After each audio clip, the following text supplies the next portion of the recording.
បាទសួស្តីបងប្អូនអរគ្នាជួបគ្នាជាមួយមានម៉ាកូបដល់តម្រុយបាទទៀតហើយបាទថ្ងៃនេះមានគូបា2គូចង់មកចែកជូនបងប្អូនទាំងអស់គ្នាបាទគឺ La Liga បាទគូទី1នោះគឺ Rayo Vallecano ប៉ះគ្នាជាមួយនឹង Espanyol បាទរីឯគូទី2 Real Oviedo ប៉ះគ្នាជាមួយនឹង Villarreal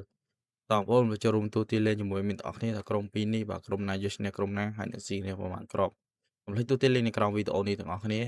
ហើយបើក្រុម2នេះបងប្អូនចង់លេងបាទគូទី1 Rayo Vallecano ប៉ះគ្នាជាមួយនឹង Espanyol ហើយមានសូមណែនាំបងប្អូនលេងទៅខាងបាទ Rayo ផងដែរហើយយប់នេះគឺ Rayo គឺជាបាទម្ចាស់ផ្ទះអញ្ចឹងមានសូមណែនាំបងប្អូនវាយទៅខាង Rayo បាទឬមួយក៏លេង over ហើយមានជឿថាក្រុមនេះអាចនឹងស៊ីគ្នាទៅវិញទៅមកផងដែរបាទហើយគូទី2បាទ Real Oviedo ប៉ះគ្នាជាមួយនឹងបាទ Villarreal ហើយមានសូមណែនាំបងប្អូនលេងទៅខាងបាទ Real Oviedo ផងដែរឃើញថា Real Oviedo គឺឡើងជើងហើយណាមួយយប់នេះគេជាម្ចាស់ផ្ទះនឹងវាយដូចគ្នាបងប្អូនបាទពីគូនេះមានសំណួរណាបងប្អូនវាយទៅខាងម្ចាស់ផ្ទះទាំងពីរមានជឿថាតម្រុយបាល់ពីគូនេះគឺជាតម្រុយល្អហើយអេដមីនមានតែតម្រុយបាល់ពីគូនេះទេចង់បានតម្រុយថែមទៀតបងប្អូនក៏ចុច link នៅក្រោម profile របស់ admin បាទចូលក្នុងផ្ទះរបស់ admin មានទម្លាក់គូបាល់ថ្មីជារៀងរាល់ថ្ងៃឲ្យសិទ្ធិភាពឲ្យសុបមានតែប៉ុណ្្នេះទេបាទកុំភ្លេចចុច like និង share follow មានម្នាក់មួយផង